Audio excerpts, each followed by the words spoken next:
Assalamualaikum warahmatullahi wabarakatuh. Selamat datang di pembelajaran sejarah kebudayaan Islam pertemuan yang kedua. Oke, sebelum kita masuk ke pembelajaran, kita berdoa bersama-sama terlebih dahulu ya. Berdoa dimulai. Bismillahirrohmanirrohim.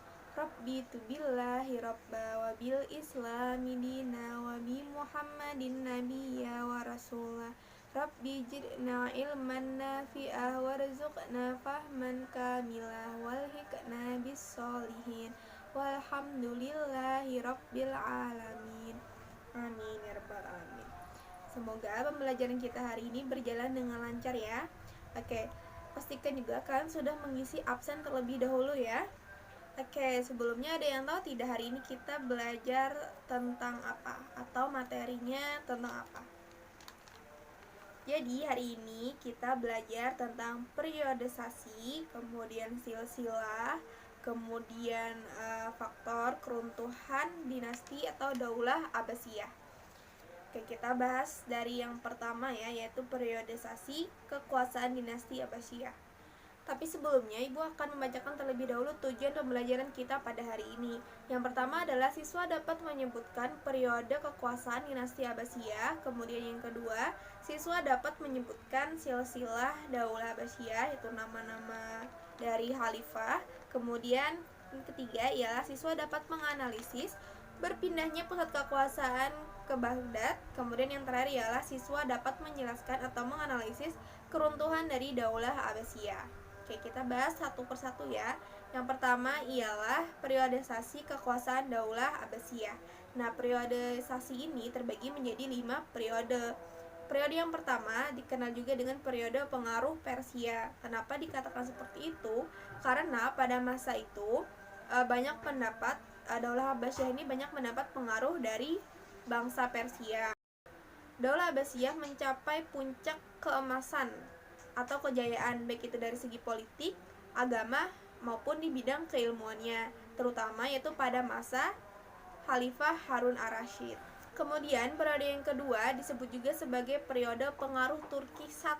Kenapa dikatakan pengaruh Turki I? Karena pada masa ini banyak sekali orang-orang Turki atau tentara Turki yang berkuasa atau mendominasi di pusat pemerintahan dinasti Abbasiyah. Oleh karena itu, periode ini disebut sebagai pengaruh Turki I.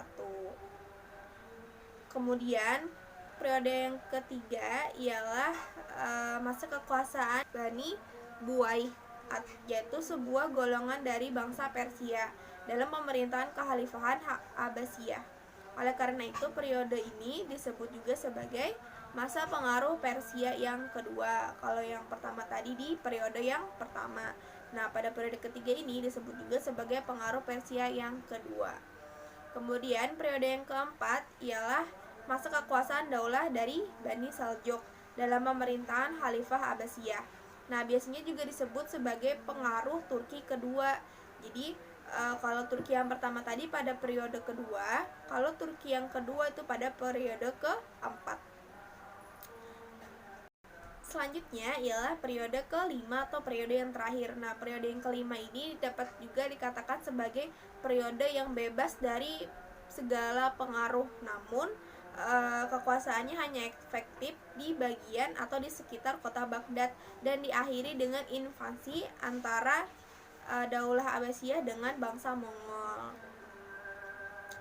Hal ini karena kekuatan politik dan militer dinasti Abbasiyah sudah lemah, sehingga kekuasaan mereka tinggal meliputi wilayah yang kecil, yaitu di wilayah Irak dan sekitarnya saja. Nah, dinasti Abbasiyah ini akhirnya runtuh pada tahun 1258 Masehi dikarenakan serangan tentara Mongol yang dipimpin oleh Hulagu Khan. Jadi, waktu itu pemerintahan Daulah Abbasiyah mendapat serangan dari bangsa Mongol yang dipimpin oleh Hulagu Khan. Ingat ya namanya?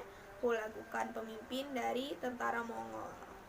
Selanjutnya ialah silsilah dari Daulah Abbasiyah. Kalian bisa buka di halaman 10 di LKS kalian sambil kalian lihat yaitu silsilahnya. Kalian bisa baca sendiri dari Abdul Al-Muttalib, kemudian ada Al-Abbas, dan seterusnya. Itu adalah nama-nama khalifah yang pernah berkuasa di masa Daulah Abbasiyah. Kalian bisa lihat di bagian sini ataupun di LKS kalian. Selanjutnya ialah berpindahnya pusat kekuasaan atau pusat pemerintahan ke kota Baghdad. Nah, berpindahnya pusat kekuasaan atau pusat pemerintahan kekuasaan ini ke Baghdad dikarenakan atau dilatar belakangi oleh 3 alasan. Nah, yang memindahkan pusat kekuasaan ke Baghdad ini yaitu pada saat Khalifah Abu Ja'far al-Mansur memerintah. Nah, adapun alasannya sebagai berikut. Yang pertama ialah pada saat itu adanya pemberontak Rawandiyah terhadap Khalifah Abu Ja'far al-Mansur. Kemudian yang kedua, kota Baghdad ini dipandang sangat strategis, kemudian mudah dijangkau, dan wilayah Baghdad ini cukup luas dan tanahnya yang subur sehingga sangat memadai untuk dijadikan sebagai pusat kekuasaan. Nah, di kota ini Khalifah Abu Ja'far al-Mansur membuat lembaga eksekutif dan yudikatif. Selain itu, beliau juga membangun bidang pemerintahan yang cukup maju. Beliau mengangkat wazir sebagai koordinator di kementerian, yang pada saat itu wazirnya ialah Khalid bin Barmak. Khalifah al-Mansur juga berusaha untuk menaklukkan kembali daerah-daerah yang pernah memerdekakan atau pernah melepaskan diri dengan Daulah Abbasiyah. Nah, dalam perkembangannya, kota Baghdad ini menjadi kota yang ramai dikunjungi maupun dijadikan tempat tinggal oleh penduduk-penduduk sekitar. Bahkan dikatakan dalam sebuah cerita 1001 Malam bahwa kota Baghdad ini adalah salah satu kota impian karena sangat ramai. Dan pembahasan terakhir kita pada hari ini ialah tentang keruntuhan dari Daulah Abbasiyah. Nah, di sini ada 2 faktor. Faktor yang pertama adalah faktor eksternal dan yang kedua adalah faktor internal. Faktor eksternal artinya faktor atau hal-hal yang mempengaruhinya itu dari luar. Kalau internal berarti dari dalam atau dari pemerintahannya. Nah, kita bahas satu persatu ya. Yang pertama adalah faktor eksternal keruntuhan Daulah Abbasiyah. Nah, hal ini dipengaruhi atau latar belakang oleh 2 alasan. Yang pertama adalah terjadinya perang salib, yaitu perang antara umat muslim dengan umat Kristiani yang terjadi pada tahun 1095 Masehi. Kemudian yang kedua ialah serangan Mongolia ke negeri muslim dan berakhirnya dinasti Abbasiyah. Nah, serangan Mongolia ini adalah orang-orang dari suku pedalaman Cina. Selain itu, mereka juga terkenal sebagai orang-orang yang memiliki sifat keras kepala dan suka berlaku jahat. Nah, sebagai awal penghancuran Baghdad dan Khalifah Islam, orang-orang Mongolia menguasai negeri-negeri Asia Tengah, Khurasan, dan Persia, dan juga menguasai Asia Kecil. Itu tadi adalah faktor eksternal keruntuhan atau berakhirnya Daulah Abbasiyah. Selanjutnya kita bahas tentang faktor internal atau faktor-faktor dari dalam pemerintahan Daulah Abbasiyah.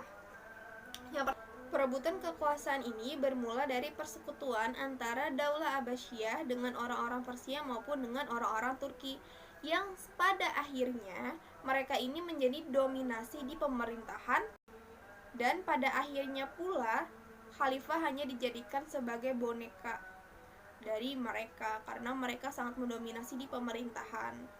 Kemudian yang kedua ialah munculnya dinasti kecil. Hal ini terjadi karena terjadinya kekacauan di pemerintahan pada saat itu. Kekacauan ini ya terjadi karena tadi perebutan kekuasaan, baik itu oleh bangsa Persia maupun oleh bangsa Turki. Nah, dinasti yang berdiri pada waktu itu ialah ada mereka yang berbangsa Persia, Turki, Kurdi, Arab, kemudian ada juga mereka-mereka yang mengaku sebagai khalifah. Jadi itu salah satu yang menyebabkan keruntuhan dari Daulah Abbasiyah.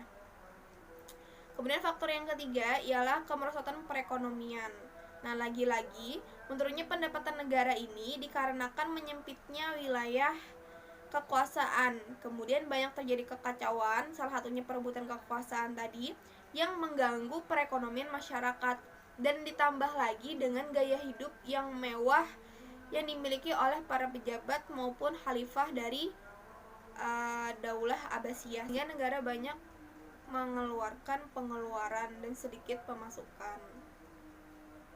Dan faktor yang terakhir atau faktor yang keempat ialah munculnya aliran sesat dan perselisihan antar aliran agama Islam. Ialah keinginan orang-orang Persia yang tidak tercapai menjadi penguasa, lalu mereka menyebarkan aliran Zoroaster, Mazdakisme, dan Manuisme. Nah, ditambah lagi dengan persaingan atau perselisihan antara aliran Islam itu sendiri, seperti yang pernah terjadi aliran antara aliran Ahli Sunnah dan dengan Mu'tazilah. Perselisihan antara aliran Ahli Sunnah dengan Mu'tazilah ini dipertajam oleh Khalifah Al-Ma'mun, Khalifah ke-7 dari dinasti Abbasiyah, dengan menjadikan Mu'tazilah ini sebagai mahjab resmi di kalangan atau di negara dan melakukan mihnah. Nah, itu tadi penjelasan Ibu pada hari ini tentang periodisasi, silsilah, kemudian berpindahnya kota Baghdad atau berpindahnya kekuasaan ke kota Baghdad, dan yang terakhir ialah keruntuhan dari Daulah Abbasiyah. Nah, minggu depan insya Allah kita akan belajar tentang kemajuan peradaban Islam pada masa Daulah Abbasiyah. Apa saja sih yang maju pada masa Daulah Abbasiyah, apakah di bidang perekonomiannya, ilmunya, atau politiknya? Kita bahas minggu depan ya. Kalian jangan lupa juga untuk mengerjakan tugas yang sudah Ibu kirim seperti biasa. Jangan sampai lewat dari waktunya ya anak-anak. Oke, sebelum kita tutup pembelajaran kita pada hari ini, jadi kesimpulannya yang pertama ialah periodisasi kekuasaan Daulah Abbasiyah itu ada 5. Periode yang pertama dinamakan dengan pengaruh Persia 1. Periode yang kedua dikenal juga dengan pengaruh Turki 1. Periode yang ketiga pengaruh Persia 2. Periode yang keempat ialah pengaruh Turki kedua. Dan periode yang terakhir atau periode yang kelima adalah periode yang bebas dari segala pengaruh. Kemudian ada silsilahnya, kalian bisa baca sendiri. Kemudian ada pula berpindahnya pusat kekuasaan ke kota Baghdad gitu. Karena ada 3 yang latar belakangi ya tadi. Yang pertama adanya pemberontak, kemudian karena letak kota Baghdad yang strategis, luas, dan lain sebagainya. Dan yang terakhir ialah keruntuhan dari Daulah Abbasiyah. Itu ada 2 faktor. Faktor yang pertama adalah faktor eksternal, yaitu terjadinya perang salib, kemudian ada serangan Mongolia. Kemudian kalau faktor internal itu faktor dari dalam atau dari pemerintahannya Daulah Abbasiyah. Itu dipengaruhi oleh 4 faktor atau 4 alasan. Yang pertama adalah perebutan kekuasaan, kemudian munculnya dinasti-dinasti kecil, kemudian kemerosotan perekonomian Daulah Abbasiyah, dan yang terakhir ialah adanya aliran sesat dan fanatisme keagamaan atau perselisihan antara aliran Islam itu sendiri.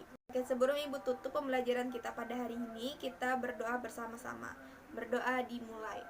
Bismillahirrahmanirrahim. Allahumma arinal haqqa haqqa warzuqna tiba'ah wa arinal batila batila warzuqna zatinabah walhiqna bis-solihin walhamdulillahi rabbil alamin. Alhamdulillah rabbil alamin. Pembelajaran kita hari ini selesai. Ibu ucapkan terima kasih, tetap semangat, dan sampai jumpa minggu depan.